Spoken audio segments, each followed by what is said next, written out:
Hey, AJ, thank you. Thank you so much. It's really good to be here. Thank you for having me. You have done great work from Fiverr.com to working with some of the biggest names in digital marketing, and you're from Frank Kern's CMO to advising Tony Robbins and Dean Grazios's marketing team. How did it happen? Means from Fiverr, a lot of people are on Fiverr and doing great work, but not everybody comes to the place that you are, and you run a scale-driven. You are the founder of ScaleDriven, an award-winning digital marketing agency. First, how did this journey take place? It's a very inspirational journey. I'm sure there were lots of bloods. There was lots of blood and tears in this journey. Just to understand, you may make it sound very easy, but I'm sure these journeys are never that easy. Just to understand from you for the audience, what exactly is the man behind the face? Yeah, for sure. So you're totally right. It wasn't easy. I've been in digital marketing for the past 13 years now, and 13 going to 14 years now. And it's been quite a ride. And the first time that somebody gave me money online, the first time that a complete stranger gave me money online was on Fiverr.com. And I'm originally from Buenos Aires, from Argentina, in South America, it's a third world country. So at some point, I left my day job and I decided to go out there into this entrepreneurial journey, whatever that was. I knew that I wanted to work with computers, doing something online or something regarding that. And I came across Fiverr.com. Now, mind you, Fiverr.com, I don't know, 13 years ago, 12 years ago, it was not the Fiverr.com that we know of today, right? Fiverr.com right now, they're advertising on TV and doing billboards in New York City subway. And that wasn't the case back then. Back then, you would go to Fiverr.com to get something done for $5 or less. And I was there. And I came across Fiverr.com. And then what I started doing, I started writing articles, right, on Fiverr.com in English, in Spanish, and whatnot. So the first time that somebody gave me money was for an article on Fiverr.com, and I got $4 per article. I was churning out articles every single day, like 12, 13, 14 hours hard on my computer, my laptop, trying to make, money to put food on the table. And then when you do a good job, people want to work more with you, right? If you do a really good job, then people want to, to stick with you because, finding good talent, we're going to be talking about building a remote team. Finding good talent, especially remotely, is really hard, right? And we've been working remotely at my agency for the past 6 years. So this was before the pandemic. We were already implementing this remote work. And I know that there's a lot of people in India that are working remotely. And but finding good talent is really, really hard. So when you do a good job, when you over deliver, that's something that happens. People start asking more stuff from you. And one of the things that they asked me to do was to SEO optimize their articles. And then they asked me to, to design their landing pages and to design their websites. And they asked me to do all of these different things, which I didn't know how to do. But I said, okay, I'll do a good job no matter what. And I will try to over deliver as much as possible. So if somebody will come to me and say, hey, can you manage your social media profiles? I would say, yeah, of course I can, right? And then I will go out there and spend a ton of time on the forums and blogs and whatnot and try to learn as much as possible. And then we'll turn around and deliver that service. So I think it was always a fact of, trying to over deliver and do as I would say as good of a good job, or as much of a good job as I could. And that led me to work with some of these big names. Like, for instance, I remember that I put together my first digital marketing training company. We launched a product with a bunch of partners. The name of the company is Semantic Mastery. I'm not involved in that company anymore, but that was the first company that I launched with remote partners as well. And I remember that we had our first $47 digital product. It was a training product. And we used to sell it in JVZoo for $7 or something like that back in the day. And then we realized that we needed to run traffic. We needed to learn how to run our own traffic because we couldn't be depending on JVs to push that digital product. So that's when I turned around and I say, okay, I'll take care of running traffic and getting us traffic and getting us leads. And that's how I started my journey with Facebook ads. And I started, going really deep into Facebook ads. We started getting really good results in Facebook ads. And if you're into marketing, you definitely want to learn from people that are way ahead of you or people that you admire. And one of those people was Frank Kern. So I got into his inner circle, his membership site, which was $400 a month. Back in the day, it was a lot of money for me, but I bite the bullet and I said, okay, let's do it. I pulled the trigger on it and I did it. And then I started being really, really helpful on his Facebook group, right? I started being really, really, really helpful regarding Facebook ads and funnels and marketing and pretty much everything that I've learned doing work for other people. And at some point, somebody reached out from their team and say, hey, Hernan, we noticed that you're being really helpful in the Facebook group. Do you want to help us moderate it? We'll waive your $400 a month fee. And then I was like, yeah, sure. So I kept on moderating the Facebook group. I kept on helping there. And then at some point, they were needing people to run Facebook ads for Frank Kern's clients because he was putting together his digital marketing agency. So I went ahead and I got hired as a media buyer by Frank and his team. And then at some point his agency started growing a lot and I was the main dude doing all of the advertising for all of these clients. And I had to learn how to hire people, right? Because at that point I was a solopreneur. I was doing everything myself. I had maybe a VA or two doing some stuff, but everything I was doing myself. So I had to learn how to kind of unload my brain or download my brain to processes and SOPs that other people could follow so that I could build a marketing team for Frank Kern. And then I became Frank Kern's CMO and main ad guy, and I worked 3.5 years for him. And then I also became marketing director for Grant Cardone as well. And I helped him build his digital marketing agency and his remote team. And then I also built a 7-figure team for another entrepreneur called Jeff Lerner. And now I'm building and growing my own and nurturing and training my own team on my own digital marketing agency. So building teams and building remote teams specifically has been kind of the tune and has been kind of where I have been going besides doing a lot of this stuff, besides running ads and besides buying media, besides advising clients and whatnot. Working and building remote teams for, especially when it comes to marketing, has been kind of the thing that set us apart. But it's been a wild ride, and I've been blessed enough to be, it does require a lot of hard work. It does require a lot of, quality, over delivering that quality, but also it requires a little bit of luck as well. But you need to be out there so that these big people or big players will see you. And as you start over delivering, they want to get you on board because that's the thing when it comes to talent. It's hard to find it, and when somebody understands and wants to keep you as a talent, they don't let you go. So right, Hernan. Mm-hmm. So a couple of things here, Hernan. How did Tony Robbins and Dean Graziosi's part happen? First thing that. Second thing is now you run your own ScaleDriven marketing, digital marketing agency. And then we talk about the big guys. Now, when you get these big guys, it means it is a lot of responsibility. There are a lot of expectations from the other side. How do you manage those expectations? One thing is that you are a part of a larger agency. There is a larger team. You have a fixed role to play.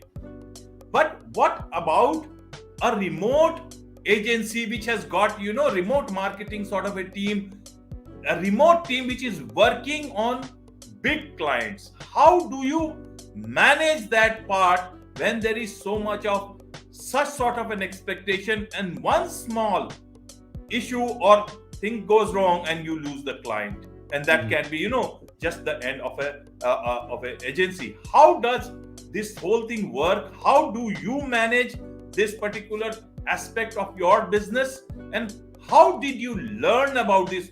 What would you like to tell a lot of people who may not be managing those big clients but could be on that path to managing some big names? What should be the things that they should keep in mind? I'm asking you several questions at the same time, Hernan, because they are so related to one another, and also so that you can answer them at your own pace, putting them all together.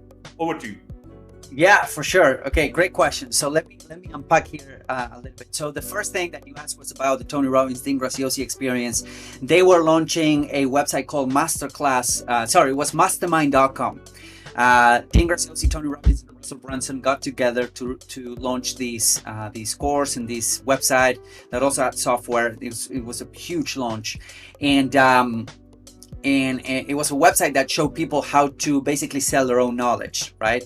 So it was mastermind.com. They got that domain, and then their media buying team, their head of media buying, reached out to me because he knew that I had worked with these big players and these big brands and managing these huge budgets. He reached out to me and say, hey, can you help us? Can you advise us on this launch when it comes to media buying, when it comes to paid advertising? So I was advising them for pretty much around a month and a half, a little bit more, when it comes to the whole launch. So we will hop on calls, we will see the metrics, and then I would advise them on what to do next to actually get more people through the door. So, but that was again based on the connections. And what I like to say about that is that it only takes one good connection to completely change your life, right? Like I right now, ScaleDriven.com, we're advertising heavily, but also we get a lot of people that knew me or know me from, doing Facebook Fridays for Frank Kern or doing a lot of training for Grant Cardone and all that. So people are coming in and they're saying, yeah, I saw you here, I saw you there. And those are relationships that, might have ended a couple of years ago, but they will yield results for the rest of your life if you can. So I think that one connection can really, really change your life when it comes to those type of, playing in those leagues. And then to answer your question, when it comes to the responsibility and the expectations, there's a couple things here. The first one is that I'm really, really big on under promising but over delivering. What do I mean? I mean that we work with these big budgets, and we also have a couple of big clients, but we also work with small and medium-sized businesses, right? So because a lot of people will say, well, you work with these big names, they have a lot of brand equity, they have millions of dollars on ads to spend, does this work for me? Which I might not have their budgets or their their brand or their lists, their assets and all that. And the answer is yes. The answer is we kind of distill down those big campaigns, big budgets into small and medium-sized businesses, which are the bulk of our clients right now. So we're giving them results. But when it comes to responsibility, of course, there's a huge responsibility working with these big names because everybody wants to work with them and you need to be, on top of your game. So something that I like to do is to manage expectations with our clients pretty much every single day. This is something that we need to manage. And when it comes to paid advertising, when it comes to direct response, when it comes to digital marketing, advertising, it's more like a marathon than it is a sprint. And most of these guys that have been around for a while, they know this. They know that you come in and if you help them increase, let's say 1% of conversion rates across their funnel, that it's a big impact on their bottom line, right? Because they're spending a lot of money. So 1% improvement anywhere, it's a lot of money in additional revenue, more clients and all that. But also they understand that marketing and advertising is a long-term game. This is what the main difference between what I see, these big players, big names, big brands, how they think about marketing, advertising versus some small business owners that might be struggling. They do recognize that the more they advertise and the more they keep on advertising, the better results they will get. So something that they do, no matter if it's a recession or a pandemic or whatever, they keep on advertising. Like they do not shut off their ads. Maybe they will lower their ad budget, but they don't shut off their ads because they realize that advertising gets better through time. So again, this is a marathon rather than a sprint. So funny enough, usually it's harder to manage expectations for smaller clients that they haven't advertised before, right? And they might have seen a YouTube video or somebody has been promising like millions of dollars magically if you just push a couple buttons or run some Facebook ads. And it's harder to manage expectations there than it is to manage expectations with established brands, somebody that understands the game of advertising and all of that. Now, with that being said, there's a lot of responsibility. And something that I learned when it comes to hiring remote people and hiring a remote team is that, and initially it wasn't like this. Initially I was like, okay, I'm going to hire a newbie, I'm going to hire a beginner, and I'm going to train that person from scratch because it's going to be cheaper, it's going to be more, cost effective, and I'm going to train that person through time, and I'm going to tell him or her exactly what to do in order to achieve these results. The problem with that mentality is that you get a lot of people that are good at following directions, but they don't have initiative, right? And you still need them in your organizations. Don't get me wrong. You need these type of people that are good at following directions. That they're good and they're diligent and they're responsible in their job, but they might not have the vision, right? They might not be creative. They might not get out of their own way to actually problem solve. So that was like the first couple of years I hire and train those type of people, but then I would only scale so much. So what I did was kind of change my approach. And now we're trying to get people that are better than us in different verticals, right? That they're smarter than us in different verticals. Like, for instance, one of the best things that I could possibly have done in my digital marketing agency was to put a general manager, right? I put a general manager in charge of all of the team communications, the dynamics, the processes, the reports that we give to clients and whatnot. And that freed up my time to focus on business growth, right? As a business owner, as a CEO, as an entrepreneur, if you're not focused on business growth, no one will. You need to be focused on business growth, unless you have a partner that's focused on business growth and it's invested as much as you are. But the reality is that right now, my job as the CEO of the company is to focus on business growth, not that much on fulfillment. So I needed to put somebody that's better than me when it comes to fulfillment, operations, and processes, and pay her accordingly, right? Pay her over market salary, so that I could get that part figured out. So Alex Hormozi put it really well. He says, pay 1.5 or 1.5 market share or market rate to get 5 times the output. And that is something that you can get when hiring A players, because the stakes are high and you want things to operate at an excellent level, if that makes sense. Right, Hernan, right. Then how does somebody build a remote marketing team? What is it that they should keep in mind? How do you do that? And also, it's about, cultural sensitivities of the client. If the client is based in the US, and you are hiring somebody, say, from your home country, would they understand the same things the same way? Because the client will not want to adjust. You have to adjust according to that. And how do you convey that to the people who are working remotely, maybe in different places? If it's in the US, perhaps they will, but there also the sense of understanding the same thing might be different. So that is one thing. How do you manage that with your remote marketing team or remote teams? That's a great question, actually. And you're totally right when it comes to cultural differences and time zone differences and sometimes idiomatic differences, right? So when it comes to, for instance, when I was working with Grant Cardone as his marketing director, building his agency, we had kind of a hybrid model. We had a group of people that went to the office. We were at the Aventura office in Miami, Florida. And there were a group of people that went to the office, myself included, and there were a lot of people that were remote, right? So the people that were going to the office were because they were either local or because we were finding people that would have soft skills but not hard skills. Like, for instance, account managers will come to the office and we could train them into our processes and systems and all that at the office, and because they didn't necessarily need a lot of technical expertise to do their job, right? So most of the account managers and designers, they will come to the office. Now, media buyers, which are the people that were buying ads on behalf of the clients in different platforms, we found that it was easier to hire them remotely. Why? Because they weren't communicating with clients, right? But they needed technical hard skills to do their job well, right? So it was really, really hard for us to find people like near the office that would also have the technical skills. We found a couple, but we needed to scale faster. So one of the things that we had to develop for each of these positions were transparency when it comes to how they're being graded, right? What are the KPIs that they needed to hit in order for them to understand, am I doing a good job or not? Right? So when you're hiring, let's say, a media buyer or a graphics designer or an operations person or a developer or whatever that is remotely, since you're not going to be sharing the same space with that person, and sometimes not even the same time zone. There's 26 people working at ScaleDriven right now, and there's like, we have time zones all over the world, right?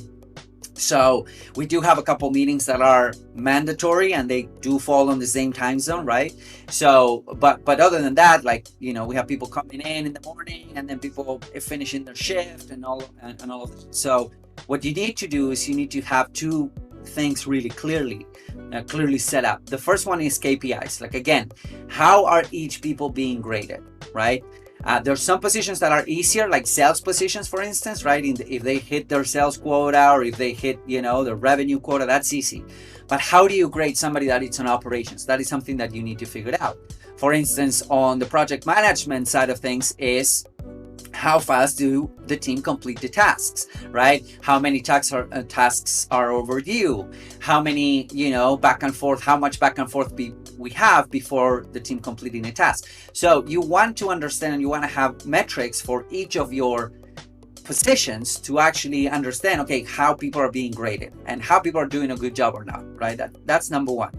And number two, you want to start setting up processes and SOPs so that people know, okay, these are the instructions, this is the manual for the position. Now, the good news about SOPs is that, and this happens a lot with small businesses and small entrepreneurs or people that are just starting out, might have a small team, they think that the entrepreneur or the head of the organization needs to put together all of the processes. And that's not the case. The person that's closest to the activity needs to put together the processes. So for instance, the media buyers are the ones setting up the processes for the media buying, right? The project managers are the ones setting up the processes for the project manager's position because they're closer to the process, right? So, and then we review them and all of that. So you need to have clear accountability, clear KPIs, and clear processes. And the sooner you start working on that, the better, because that will allow you to understand and grade people. And that will allow people to not make mistakes when it comes to doing their job. Does that make sense? Yes, indeed, Hernan. One thing is, as a CEO of a company, once you have built up that team, how do you interact with the remote employees? Because they would get the messaging in a different manner if you are too friendly. But then internet or online is a very different sort of medium. You know, it does not allow too much of silence like you would have in a normal person-to-person conversation. If I just keep quiet for even a few seconds, you will start wondering what is happening, whether equipment is working or not working. How do you convey that you are a hands-on man? You are talking about business. At the same time, you make the employees or your team feel part of the larger group who is sitting at the headquarters. Yeah, that's a great question. And there's a couple ways that we do that. So we communicate, like, technically, we communicate on Slack. We have Slack channels for pretty much everything. That's our main communication hub. And then we use ClickUp for project management, right? ClickUp is where the clients live, is where all of the daily logs, the daily activities live. And then we use Slack for daily communication. Now, there's a couple things that we do have. Like, we do have a daily huddle or a daily Scrum call, where we use that Scrum call to clear out blockers that might happen and all that. That's one of the mandatory meetings that we have. And then also, and this, it's all the general managers. Her name is Mika, and she's awesome. And she put together like some activities to actually build that community feel, right? To build that companionship and camaraderie feel. And we do that on the Scrum every single day. So that's the one thing. Then we also have a couple of channels. For instance, we have a fitness accountability channel. So anyone that wants to get in shape, we want to have that culture of, you know, of fit people or people that care about their health and whatnot, because that will impact everything that they're doing. So we have a fitness accountability channel that helps them get in shape, and we have somebody, you know, we actually are getting a nutritionist and a fitness coach onboarded this year for everyone that wants to have that, right, at the agency. That's one thing. And then another thing that we have is we have a vent channel. So when you're working remotely, you might be working alone for hours, you might be feeling frustrated, you might be feeling that you need help and whatnot. So we have a vent channel, and that's a safe space for people to come in and voice their concerns and voice their frustrations when it comes to vendors, when it comes to clients, when it comes to pretty much anything. So that's kind of a safe space where they will not be judged. So come here, post a meme, vent away, and that has helped a lot actually, because a lot of people, they just, sometimes they get frustrated, and it's a fast-paced agency environment, and clients have their own agendas and they have their own requests and whatnot. So the vent channel is doing really well. So we have those little channels where it's like not really not work related specifically, but they're like little things that we want to add to the to build the culture, right? And also my job as part of the as being the CEO of the company is also to share with them the vision. I do that every single week. I send an audio to the entire team sharing with them the good news, the vision, where we're going, doubling down on the values of the company and all that. So it's harder to build that kind of culture when it's a remote team, but I think it's doable if you put together the right processes, if you put the right processes in place. Right, Hernan, right. You can build up a good digital marketing agency, but I want to understand, how do you build an award-winning digital marketing agency? Yeah, that's a great question. And when it comes to the awards, I think that we are always striving. So my goal is the agency needs to be getting better every single day, right?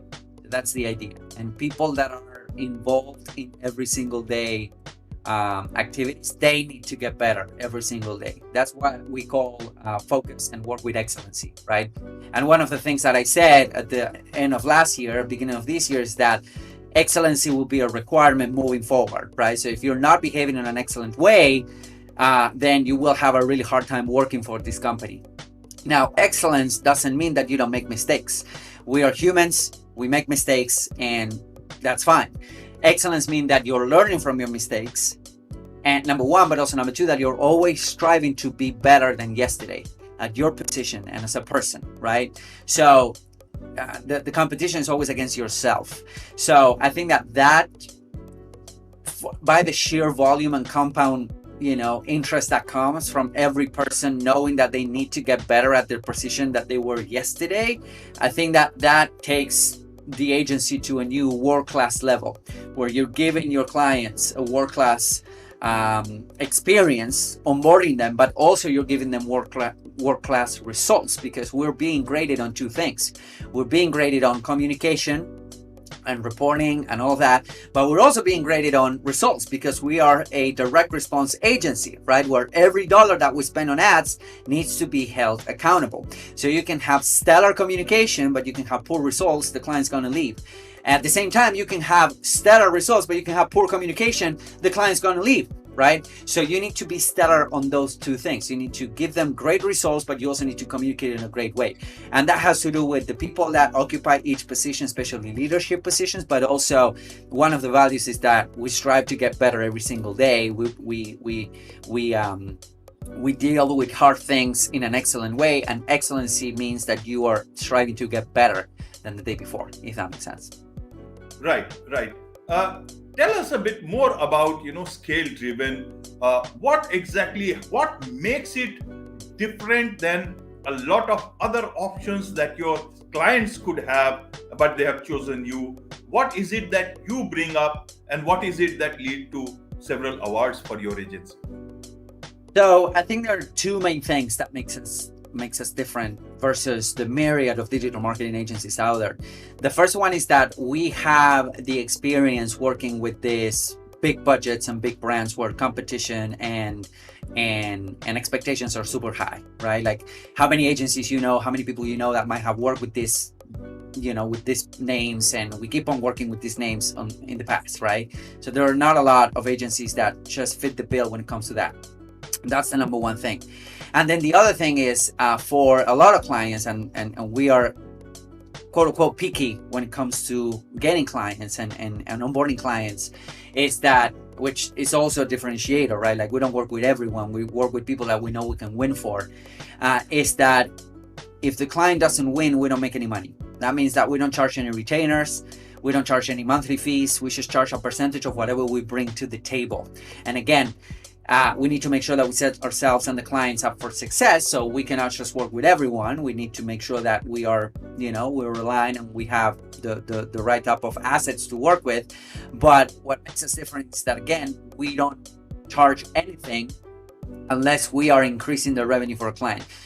We run the traditional agency model, which is, and some clients will rather do that, right? Pay a retainer and then have us do their marketing for them. But this new performance approach, which we launched at the end of last year, is doing really well for the right type of clients because it puts us on the same page, right? We're not just providing them a service, but we're actually helping them increase their revenue. And that means that we will run their Facebook, the paid advertising on social media, Facebook, Instagram, Google, TikTok, and all of that. Twitter right now, we're also having good results with Twitter ads.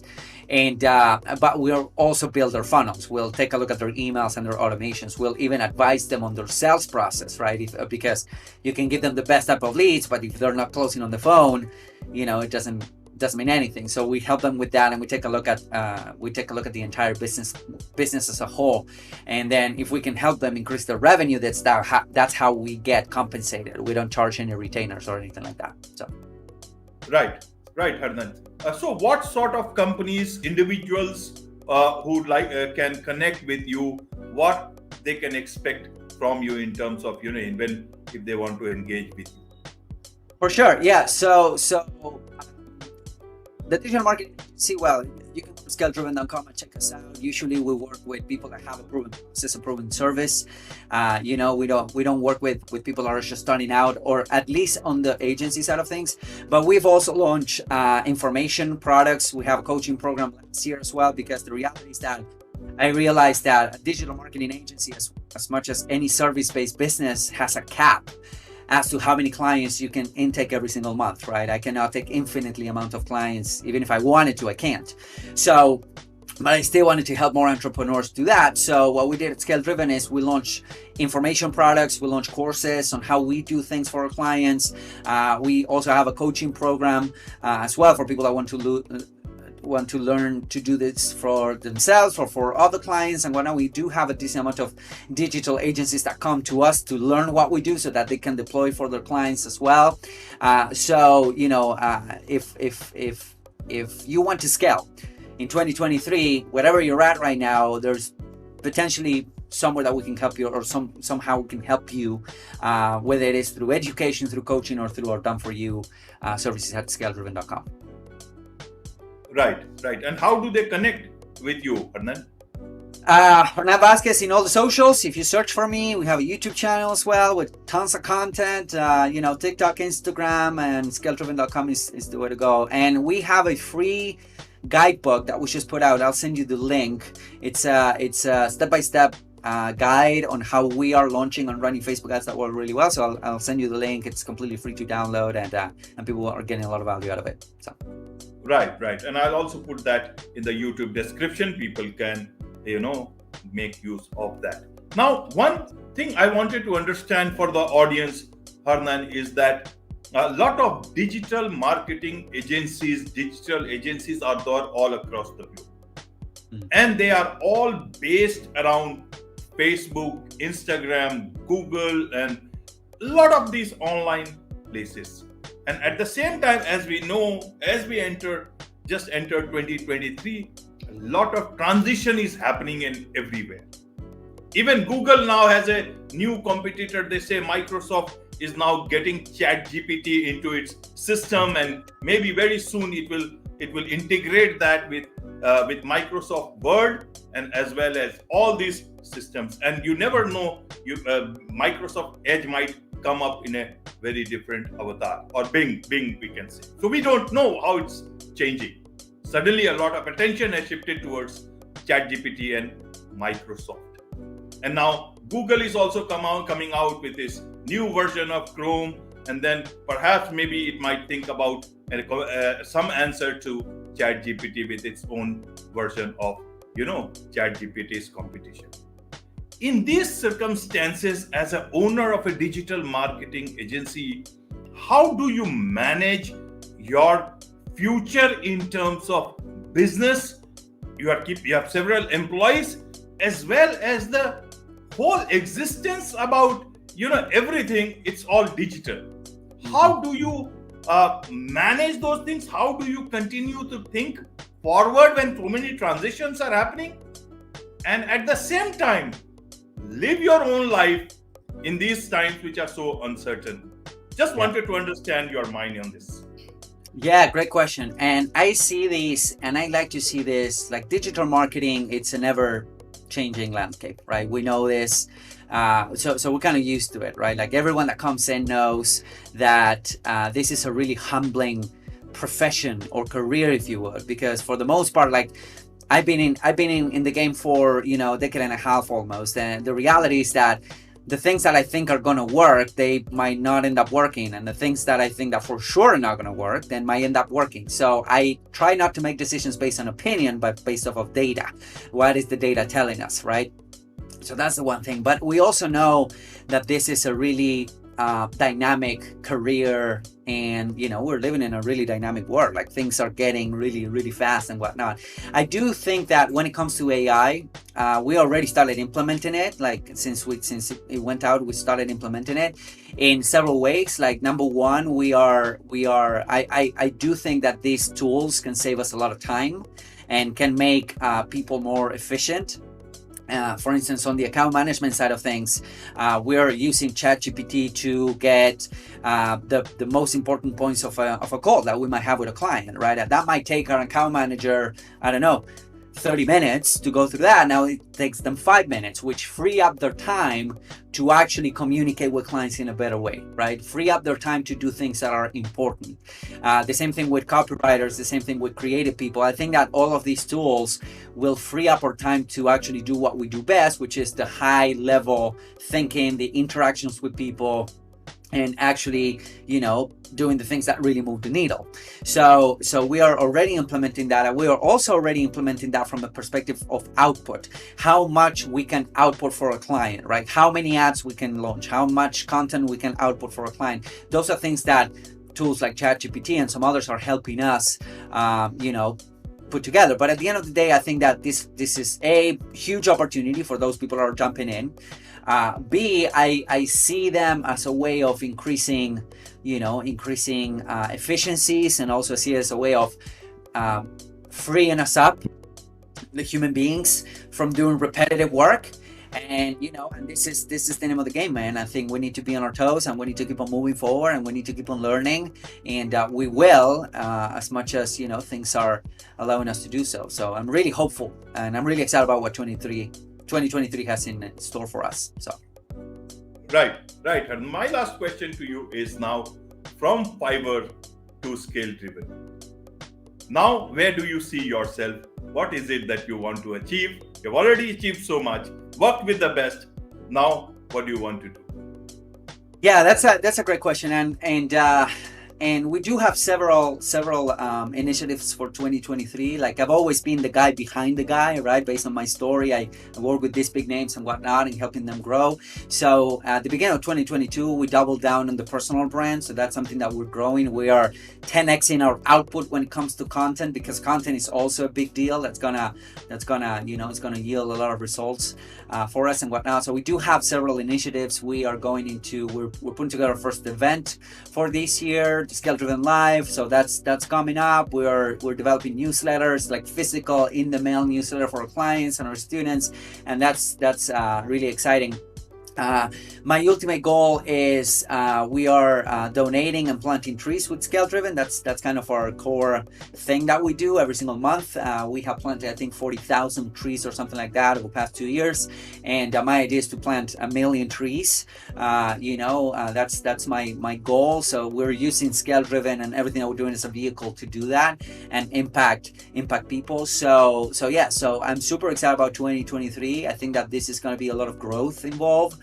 And sharing the good stuff with everything that we learned with the world. So that's our idea.